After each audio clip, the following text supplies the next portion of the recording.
Astaghfirullah. Bismillahirrahmanirrahim. Assalamualaikum warahmatullahi wabarakatuh.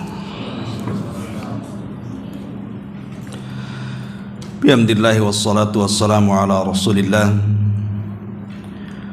wa ala alihi wa sahbihi wa mawalah wa la hawla wa la quwata illa billahi wa ba'du. Kita lanjutkan kembali kajian kita, masih membahas tafsir dari surah Al-Qalam. Kemarin kita membahas pada ayat ke-10 dan ke-11 dan juga ke-12, dan sekarang masuk pada ayat ke-4, ke-13 dan seterusnya.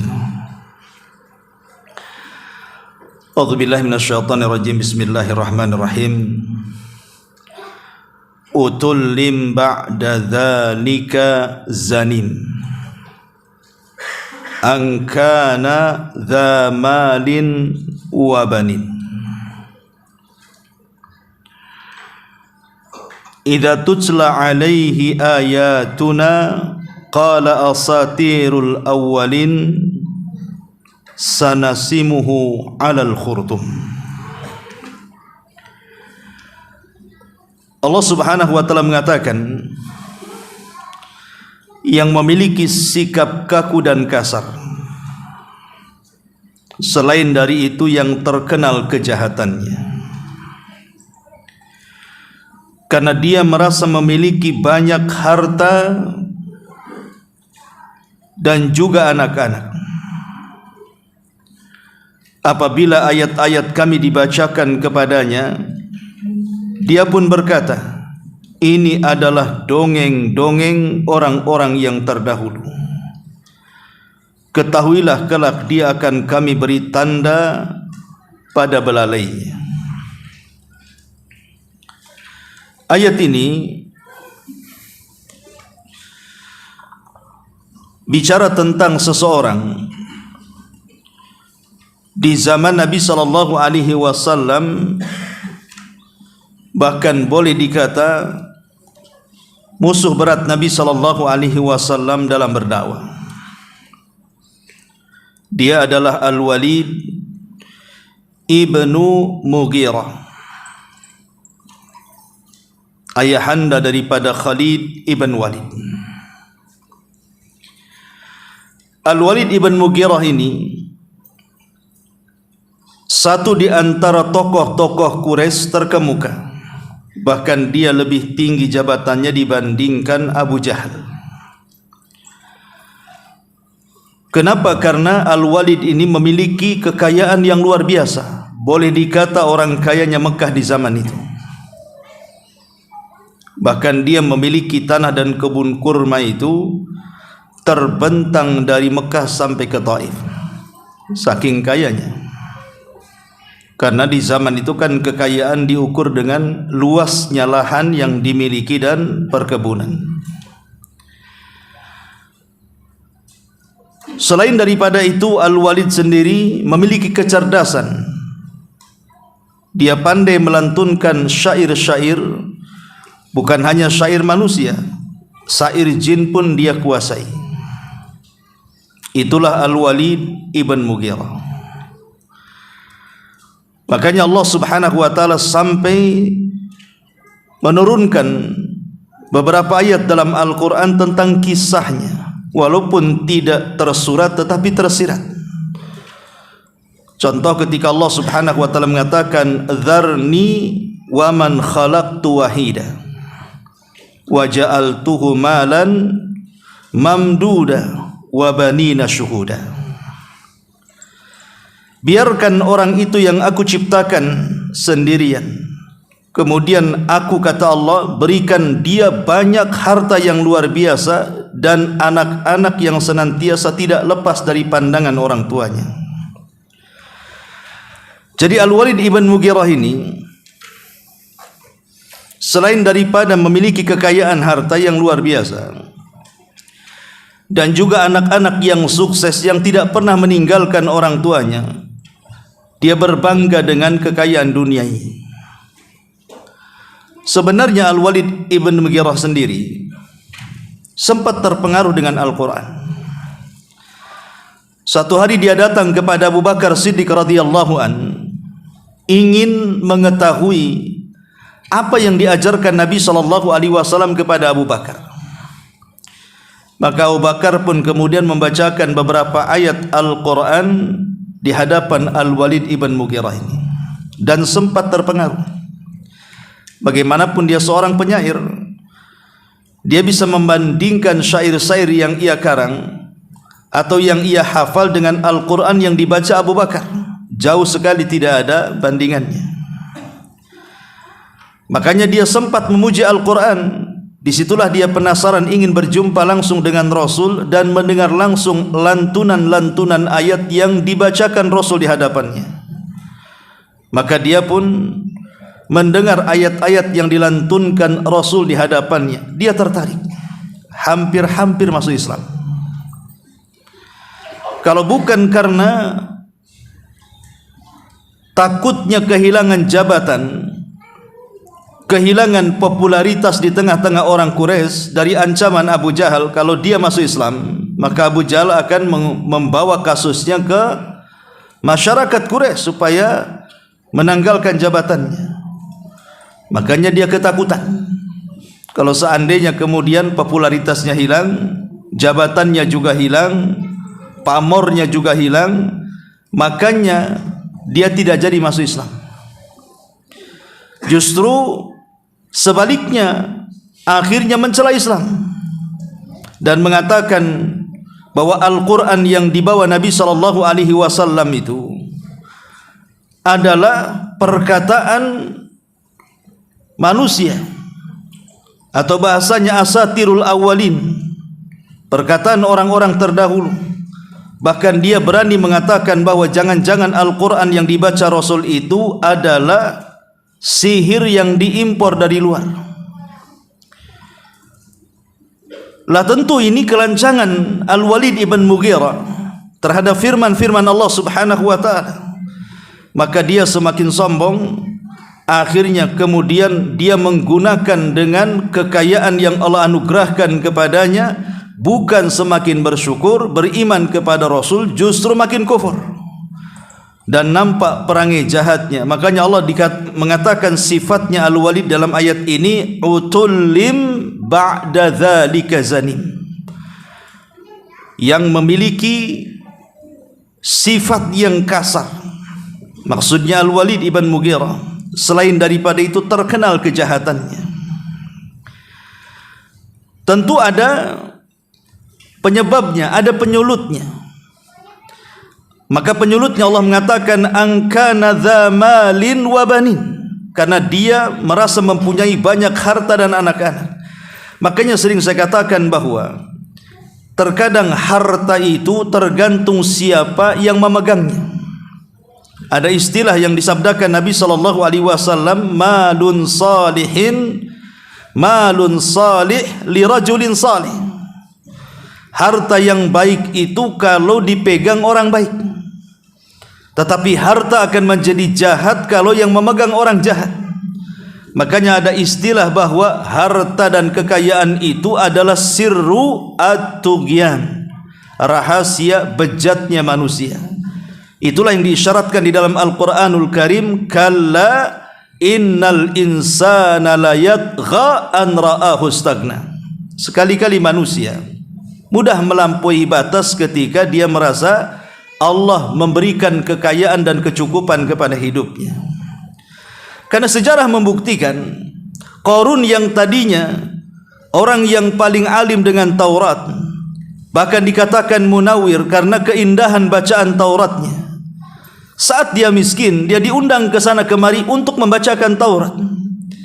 Tapi setelah dia menjadi kaya, dia tinggalkan Tauratnya dan dia menjadi orang yang pertama yang menentang Taurat dan menentang Nabi. Akhirnya Allah Subhanahu wa ta'ala kirimkan azab kepada Qarun, fa khasafna bihi wa bidarihil arda. Kami tenggelamkan Qarun dan seluruh kekayaannya ke dasar bumi.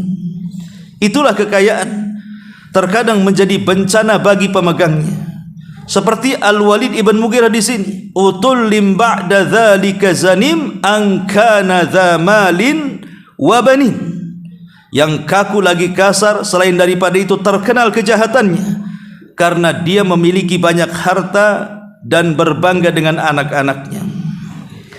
Ma'asyiral muslimin wal muslimat rahimani wa rahimakumullah. Kemudian Allah Subhanahu wa taala memberikan dampak bagaimana harta itu bisa merusak seseorang. Allah Subhanahu wa taala mengatakan, "Idza tutla 'alaihi ayatuna qala asatirul awwalin."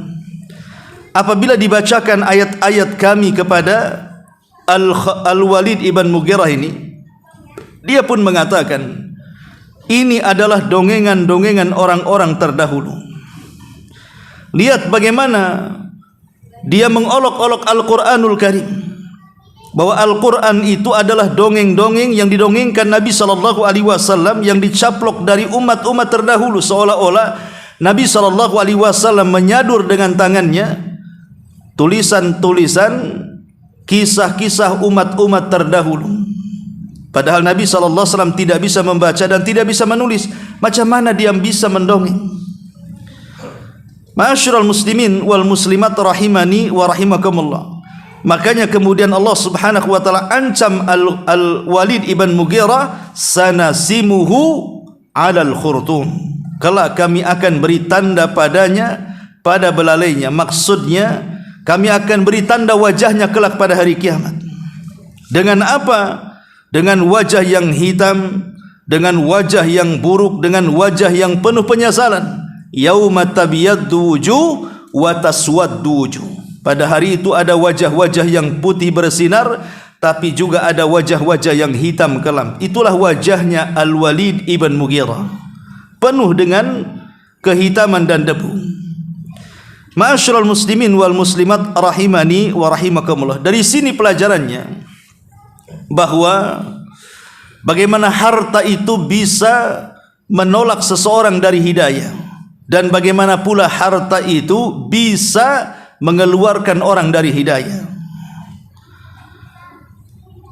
Tetapi subhanallah, walaupun Al-Walid ibn Mughirah ini adalah penjahat dakwah, musuh Nabi SAW, tapi dia punya keturunan yang sangat berjaya dalam Islam. Al-Walid Al-Khalid ibn Walid, ma'ruf. Khalid ibn Walid seorang pedang Allah Subhanahu wa taala yang menghunuskan pedang demi kejayaan Islam. Walaupun Khalid ibn Walid ini memang masuk Islam belakangan, setelah 20 tahun Nabi SAW berdakwah, 13 tahun di kota Mekah, kemudian 10 tahun di kota Madinah. Khalid ibn Walid ini baru masuk Islam di tahun ke-7 Hijriah. Artinya setelah 20 tahun lebih Nabi SAW berdakwah di kota Mekah dan Madinah, baru dia datang menghadap Rasul mengislamkan dirinya. Alasannya, Khalid pernah mengutarakan kenapa dia telat masuk Islam. Padahal dia kenal Nabi SAW itu sudah sejak di Mekah. Dia menyaksikan Rasul berdakwah, dan dia menyaksikan teman-temannya menjadi orang-orang yang awal-awal beriman. Dia mengatakan bahwa karena ketika itu kami menganggap Abu Jahal sebagai tokoh kami, dan ucapannya lebih bijak dibandingkan Muhammad SAW. Karena Abu Jahal ketika itu disebut sebagai Abul Hakam, bapak kebajikan, bapak yang kalau bicara itu penuh dengan hikmah dan pelajaran. Ya, karena dia tokoh besar, wajar dijadikan pemimpin di tengah-tengah Quraisy. Jadi Khalid itu masih gandrung dengan Abu Jahal. Tapi setelah Abu Jahal meninggal dan dia yang menjadi tokoh di tengah-tengah Quraisy, barulah sadar dan menyadari bahwa apa yang dikatakan Abu Jahal dan tokoh-tokoh Quraisy itu jauh lebih buruk dibandingkan apa yang dibawa Nabi SAW. Makanya kemudian hidayah masuk ke dalam hatinya. Dia datang menemui Nabi SAW, kemudian masuk Islam. Sejak itulah dia memberikan seluruh kehidupannya untuk berjuang di jalan Allah Subhanahu wa taala, entah berapa peperangan yang sudah dilaluinya. Walaupun kenyataannya dia tidak mati dalam peperangan, padahal luka sudah terhitung di badannya, dia tetap saja mati di pembaringan. Ma'asyiral muslimin yang dimuliakan Allah Subhanahu wa taala. Kembali kepada ayat. Kemudian Allah Subhanahu wa taala setelah menjelaskan tentang kisah Al-Walid ibn Mughirah dan bagaimana harta itu bisa membuat orang kufur nikmat, bagaimana harta itu bisa menghancurkan pemegangnya, bagaimana harta itu menjadikan penyebab datangnya laknat dan azab Allah Subhanahu wa taala. Kemudian Allah contohkan satu kisah supaya orang-orang kafir Quraisy itu mereka menyerap dari kisah ini, kisah tentang ashabul jannah, kisah tentang pemilik kebun. Allah Subhanahu wa taala berfirman, "Inna balawnahum kama balawna ashabal jannati id aqsamu la yasrimunnaha musbihin wa la yastathnun." Sungguh kami telah menguji mereka, maksudnya penduduk Mekah, orang-orang musyrik, sebagaimana kami telah menguji pemilik-pemilik kebun, maksudnya ashabul jannah, ketika mereka bersumpah pasti kami akan memetik hasilnya di pagi hari dan mereka tidak akan menyisakan sedikit pun. Jadi kisah globalnya seperti ini. Sebelum kita masuk kepada ayat supaya paham kisahnya. Ma'asyiral muslimin wal muslimat rahimani wa rahimakumullah. Ada yang mengatakan bahwa kisah ini terjadi di negeri Yaman. Ada juga yang mengatakan kisah ini adalah kisah Israiliyah. Wallahu alam, Al-Quran tidak mendetailkannya kisah ini di mana terjadi, karena memang Al-Quran sendiri bukan kitab sejarah. Quran itu kitab ibrah dan pelajaran. Terkadang ketika mengkisahkan sebuah kisah tidak perlu sedetail mungkin seperti kitab-kitab sejarah, karena inti daripada ajaran Quran itu diambil dan diserap pelajaran dan ibrah di dalamnya. Intinya bahwa dahulu di kota Yaman atau di negeri Yaman ada seorang laki-laki yang sangat dermawan. Dikenal kedermawanannya dan dia memiliki kebun yang sangat luas dari kebun anggur dan dipenuhi dengan buah-buahan yang lainnya. Saking dermawanannya orang ini, apabila datang musim panen, dia tidak memanennya, tapi dia mempersilahkan para fuqara wal masakin mengambil jatahnya.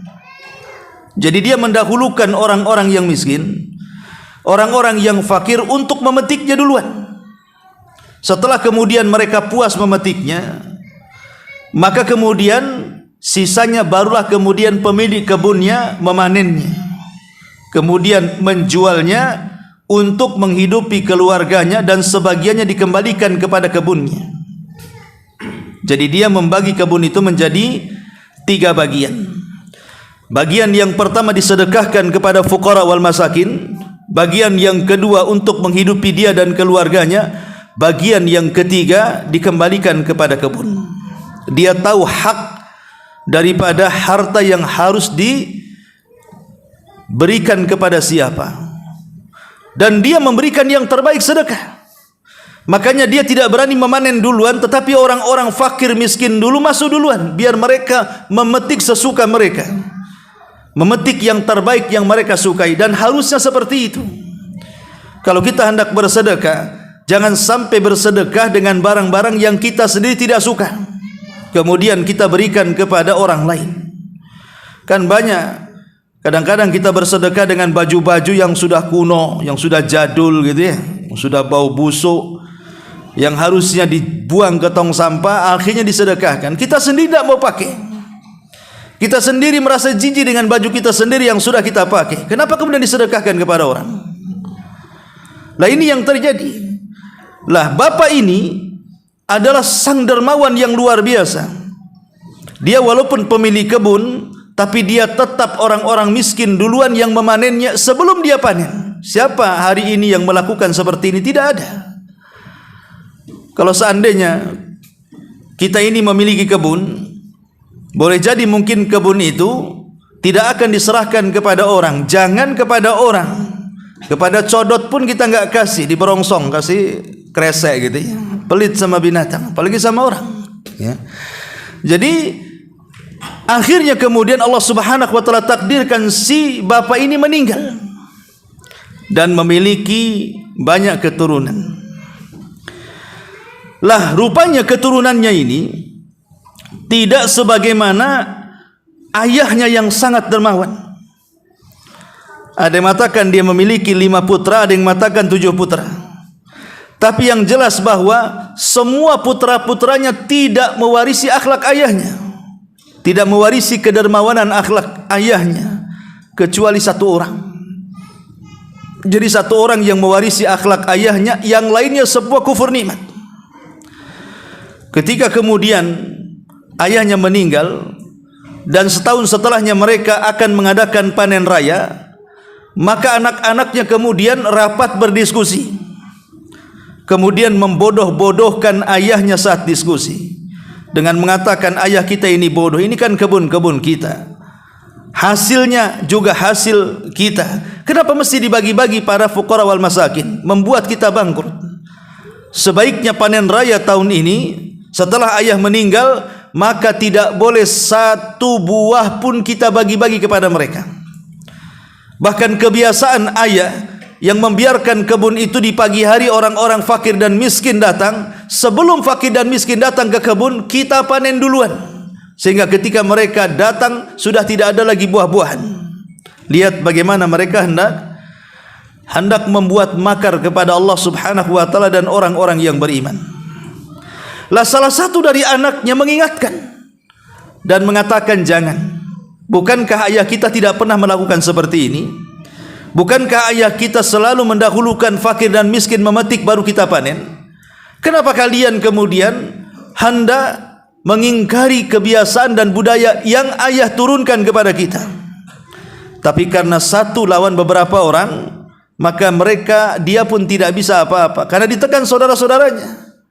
Akhirnya dia hanya bisa bicara tapi tidak bisa beraksi. Dia hanya bisa memandang bagaimana fuqara wal masakin tidak sanggup dan tidak bisa mendapatkan jatah sedekah lagi. Maka di malam itu setelah mereka rapat, mereka mengatakan, besok pagi-pagi buta kita harus sudah sampai di kebun kita, dan sebelum matahari menyingsing kita sudah harus memanen seluruh buah-buahan yang ada di kebun itu. Bahkan sebelum fuqara wal masakin datang, kalau bisa tidak ada 1 buah pun yang menempel di rantingnya. Itulah sumpah mereka. Akhirnya mereka sudah membayangkan tuh besok akan panen raya, besok mereka akan kaya, dan begitu seterusnya. Rupanya Allah Subhanahu wa taala jauh lebih hebat dibandingkan makar mereka. Wa makaru makran wa makarna makran wallahu khairul makirin. Kalian boleh melakukan makar, tapi kami juga punya makar, kata Allah, dan makar kami sebaik-baik makar. Malam itu Allah Subhanahu wa taala kirim azab. Dikirimnya halilintar, kemudian membakar seluruh kebun anggur itu dan buah-buahan yang lainnya sampai jatuh ke para-parapnya, sehingga terbakar dan tidak tersisa. Jangankan lagi buahnya, ranting-rantingnya, dahan-dahannya, batang-batangnya, semua menjadi abu terbakar. Sementara anak-anaknya tidak tahu. Mereka sudah menghayal, membayangkan besok kita akan panen raya, sementara Allah Subhanahu wa taala sudah membakar kebun itu sehebat-hebatnya sampai tidak tersisa, sampai hanya tinggal abunya saja. Ketika sudah sampai di pagi hari, mereka pun sudah senang mempersiapkan peralatannya, mempersiapkan segala persiapannya. Berangkatlah mereka ke kebun itu. Sesampainya di kebun itu mereka kaget karena tidak menemukan kebunnya. Maksudnya tidak menemukan kebun yang mereka bayangkan bahwa kebun itu akan mereka panen. Tapi yang mereka hadapi justru ladang yang sudah gosong, tidak ada 1 tanam pun yang tumbuh kecuali hanya debu di mana-mana karena akibat terbakar di malam hari. Mereka menganggap bahwa jangan-jangan kita salah alamat, jangan-jangan ini bukan kebun kita. Kalau begitu kita cari lagi, ini bukan kebun kita. Mereka tidak percaya kalau itu kebunnya. Akhirnya mereka putar-putar lagi, ya namanya itu kebunnya, ya datang lagi ke situ, datang lagi ke situ. Barulah kemudian mereka sadar apa yang mereka rencanakan itu jahat. Kemudian mereka pun bertobat kepada Allah Subhanahu wa taala. Disinilah kisah dimulai. Allah Subhanahu wa taala mengatakan, "Inna balawnahum kama balawna ashabal jannah." Sungguh kami telah menguji mereka penduduk Mekah itu sebagaimana kami telah menguji pemilik-pemilik kebun, kisah ashabul jannah, pemilik kebun. Ketika mereka bersumpah pasti kami akan memetik hasilnya di pagi hari dan mereka tidak akan menyisakan kepada orang-orang miskin. Mereka sudah bersumpah mereka akan panen raya dan tidak ada sama sekali orang miskin yang akan kebagian. Ma'asyiral muslimin wal muslimat rahimani wa rahimakumullah. Lihat bagaimana niat buruk mereka. Hati-hati, jangan pernah kita ini meniatkan sesuatu yang buruk kepada manusia. Terkadang niat itu langsung ada balasannya. Makanya Allah Subhanahu wa taala mengatakan, "Fatafa 'alaiha ta'ifum mir rabbika wa hum naimun." Lalu kebun itu ditimpa bencana yang datang dari Rabbmu ketika mereka sedang tidur. Terkadang bencana-bencana alam yang ada di negeri kita saja, Allah Subhanahu wa taala terkadang mengirimnya di saat kelalaian manusia kan. Lihat gempa-gempa yang umumnya terjadi di negeri kita. Itu rata-rata terjadi di malam hari atau mendekati subuh atau ketika manusia sedang lalai bekerja, sehingga mereka tidak punya persiapan lari, tidak sempat bertobat, kemudian mati terkena runtuhan ataupun terkena hampasan air tsunami dan yang semacamnya. Begitulah Allah Subhanahu wa taala kalau sudah mengirimkan makarnya, maka terkadang tidak bisa manusia kemudian menghalanginya. Dari sini kita tahu ada kaedah yang mengatakan jangan pernah aman dari makar Allah Subhanahu wa taala. Sebab kalau seandainya Allah sudah mengirimkan makarnya kepada kita, terkadang kita tidak sanggup menerimanya. Ma'asyiral muslimin yang dimuliakan Allah Subhanahu wa taala, lah bencana yang ditimpakan kepada pemilik kebun ini. Kenapa demikian? Kenapa? Karena mereka merasa aman dari makar Allah. Makanya Allah Subhanahu wa taala mengatakan dalam surah Al-A'raf, "Afa amina ahlul qura an ya'tiyakum ba'suna bayatan wa hum naimun awa amina ahlul qura an ya'tiyakum ba'san duha wa hum yal'abun." Maka apakah penduduk negeri ini merasa aman dari siksa kami yang datang malam hari ketika mereka sedang tertidur? Atau apakah penduduk negeri ini merasa aman dari siksa kami yang datang pada hari ketika mereka sedang bermain-main?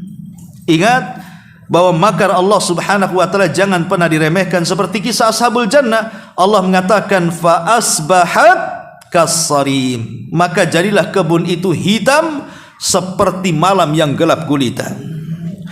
Ma'asyiral muslimin wal muslimat rahimani wa rahimakumullah. Kemudian setelah azab itu turun, Allah Subhanahu wa taala firmankan dalam ayat selanjutnya, fatanadaw musbihin anigdu ala harthikum in kuntum sarimin fantalaqu wa hum yatakhafatun alla yadkhulanna hal yawma alaikum miskin. Lalu mereka saling memanggil saudara-saudara mereka di pagi hari dan mengatakan, pergilah pagi-pagi ke kebun kalian jika hendak memetik hasilnya. Begitu semangatnya mereka ingin panen raya, tapi niat mereka sudah tidak baik kepada orang-orang miskin. Maka Allah mengatakan, maka mereka pun berangkat sambil berbisik-bisik, pada hari ini jangan sampai ada orang miskin masuk ke dalam kebun kita. Jadi niat mereka itu sesama mereka sudah buruk. Makanya kemudian Allah Subhanahu wa taala mengatakan, wa ghadau ala hardin qadirin falamma ra'auha qalu inna ladhalun. Dan berangkatlah mereka pada pagi hari itu dengan niat menghalang-halangi orang miskin, padahal mereka mampu menolongnya. seandainya kemudian mereka pun mengambil hasilnya dan sebagiannya disedekahkan kepada fakir miskin pun mereka tetap kaya. Tapi itulah serakahnya harta. Serakahnya harta, kata Nabi SAW, ada dua perkara yang kalau dicari itu tidak akan puas selamanya. Pertama mencari harta, dan yang kedua mencari ilmu. Kemudian Allah Subhanahu wa taala mengatakan, maka ketika mereka melihat kebun itu, mereka berkata, sungguh kita ini benar-benar orang-orang yang tersesat jalan. Bal nahnu mahrumun, bahkan kita ini tidak memperoleh apapun. Lihat bagaimana baru niat melakukan makar kepada fuqara wal masakin dengan tidak membagi sebagian harta mereka untuk disedekahkan, Allah Subhanahu wa taala kirim azab.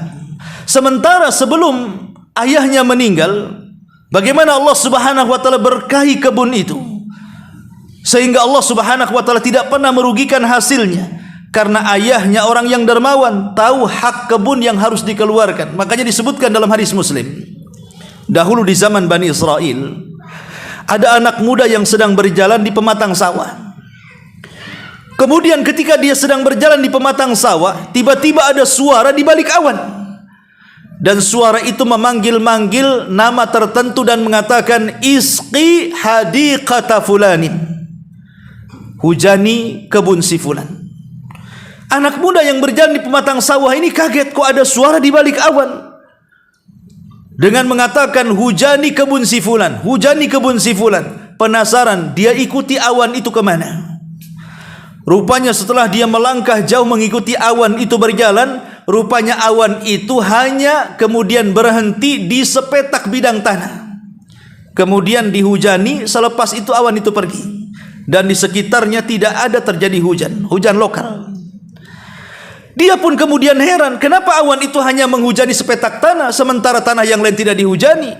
Makanya kemudian dia penasaran, ingin menunggu, ada apa gerangan dengan pemilik kebun itu. Kemudian setelah dia duduk, tiba-tiba datang pemiliknya. Anak muda ini bertanya, wahai fulan, aku melihat ada fenomena aneh. Kok ada awan hitam yang hanya menaungi kebunmu, kemudian menurunkan hujan, sementara di sekitarnya tidak terjadi hujan. Apa yang kau lakukan dengan kebunmu ini? Maka pemilik kebun mengatakan, tidak ada. Aku hanya kalau memanen hasil dari kebun ini, ku bagi hasilnya menjadi 3. Sepertiga ku sedekahkan, sepertiga ku kembalikan ke kebun sebagai benih dan juga modal, dan sepertiganya untuk hidupku dan keluargaku. Lihat bagaimana sedekah ini membawa berkah. Nabi SAW mengatakan, ma naqasa min mali sadaqah, tidak mungkin berkurang harta yang disedekahkan. Tapi lihat apa yang dilakukan oleh anak-anaknya setelah meninggal orang yang baik ini. Mereka kufur nikmat, tidak mau bayar zakat, tidak mau sedekah. Maka apa yang terjadi? Mereka pun kemudian diazab, bahkan tidak merasakan sedikit pun dari hasil panen rayanya. Padahal ketika itu ada satu anak mereka sudah mengingatkan. Makanya Allah mengatakan ayat selanjutnya, qala awsatuhum alam aqul lakum laula tusabbihun. Berkatalah seorang yang paling bijak di antara mereka, bukankah aku telah mengatakan kepada kalian, mengapa kalian tidak bertasbih kepada Tuhanmu? Maksudnya di sini dia mengingatkan soal kebaikan ayahnya. Seolah-olah dia mengatakan, kenapa kalian tidak mengingat kebaikan ayah kita dan mengikuti tata cara dia? Bagaimana dia menyayangi anak orang-orang miskin, fuqara wal masakin, memberi bantuan kepada mereka. Kenapa kita harus bakhil kepada mereka? Akhirnya apa yang kita saksikan hari ini, satu peser pun kita tidak mendapatkannya. Maka Allah Subhanahu wa taala lanjutkan, qalu subhana rabbina inna kunna zalimin. Mereka pun kemudian sadar. Akhirnya mereka pun bertobat dan mengatakan, maha suci Rabb kami, sungguh kami adalah orang-orang yang zalim. Kemudian Allah mengatakan, fa aqbala ba'duhum ala ba'din yatalawamun. Lalu mereka saling berhadap-hadapan dan saling menyalahkan satu dengan yang lainnya. Dan mereka mengatakan, qalu ya wailana inna kunna taghin asa rabbuna an yubdilana khairan minha inna ila rabbina raghibun. Mereka berkata, celaka kita semua, sungguh kita orang-orang yang melampaui batas. Mudah-mudahan Rabb kami memberikan ganti kepada kita dengan kebun yang jauh lebih baik daripada kebunku ini. Sungguh kita mengharapkan ampunan dari Tuhan kami dan kita akan kembali kepada Rabb kami. Akhirnya, singkat cerita, Allah Subhanahu wa taala pun menerima tobat mereka. Dan setelah kemudian mereka betul-betul bertobat, ingin seperti ayahnya menjadi orang yang dermawan, maka Allah Subhanahu wa taala suburkan kembali kebunnya. Kemudian setiap panen raya dikembalikan seperti adat istiadat yang pernah dilakukan ayahnya. Begitulah Allah Subhanahu wa taala firmankan, "Walau anna ahlal qura amanu wattaqau lafatahna 'alaihim barakatim minas sama'i wal ardh." Kalaulah sebuah negeri itu mau beriman dan bertakwa, tentu kami akan curahkan berkahnya dari langit dan dari bumi. Akan tetapi kebanyakan manusia terkena waswas syaitan, asyaitanu ya'idukumul faqra wa ya'murukum bil fahsya. Setan itu terkadang menjanjikan, menakut-nakuti, jangan sedekah nanti miskin, dan menyuruh kalian untuk berbuat keji. Ma'asyiral muslimin wal muslimat rahimani wa rahimakumullah. Pertanyaan pun muncul, kenapa kisah Ashabul Jannah ini diselipkan setelah kisah Al-Walid ibn Mughirah, tokoh Quraisy? Apa hubungannya kisah Ashabul Jannah dan orang-orang kafir Quraisy ini? Karena Allah mengatakan, inna balawnahum kama balawna ashabal jannah. Kami menguji mereka, maksudnya kafir Quraisy, seperti kami menguji pemilik kebun. Apa hubungan pemilik kebun dengan orang-orang Quraisy ini? Para ulama menjelaskan bahwa di sini ada sisi kemiripan antara Ashabul Jannah dengan orang-orang kafir Quraisy. Apa kemiripannya? Sama-sama kufur nikmat. Ketika dahulu orang-orang Quraisy ini diberikan keamanan oleh Allah Subhanahu wa taala dan mudah mencari rizki. Mereka datang ke Yaman tidak diganggu, mereka datang ke Syam tidak diganggu setelah peristiwa burung ababil. Sehingga orang-orang takut dengan orang Quraisy, kalau mengganggunya nanti datang ababil. Sehingga mereka aman berjalan ke sana kemari. Sehingga Allah Subhanahu wa taala mengatakan, li ila fi quraisyin ila fihim rihlatash syita'i was saif, ya, falyabudu rabb hadzal bait alladzi at'amahum min ju'in wa amanahum min khauf. Jadi mereka diberikan berkah rizki yang luar biasa dan keamanan yang menjaga mereka mencari rizki. Tapi mereka kufur nikmat. Setelah kekayaan mereka pegang, hasil dagang mereka kuasai, mereka pun hidup makmur. Datang Nabi SAW sebagai utusan Allah, kemudian mengajak mereka kembali kepada tauhid. Mereka pun menolaknya. Mereka tidak mau menyembah Allah Subhanahu wa taala, justru masih suka menyembah Lata, Uzza, Manat, Khubal. Maka mereka pun dihinakan seperti Allah Subhanahu wa taala hinakan Ashabul Jannah yang mereka tidak pernah benar-benar bersyukur akan nikmat Allah Subhanahu wa taala. Inilah di antara kisah Ashabul Jannah yang erat kaitannya dengan orang-orang Quraisy. Wallahu a'lam bishawab. Ini yang bisa sampaikan. Mohon maaf juga, saya ada acara juga, harus buru-buru. Subhanakallahumma bihamdika asyhadu an la ilaha illa anta astaghfiruka wa atubu ilaik. Allahu taala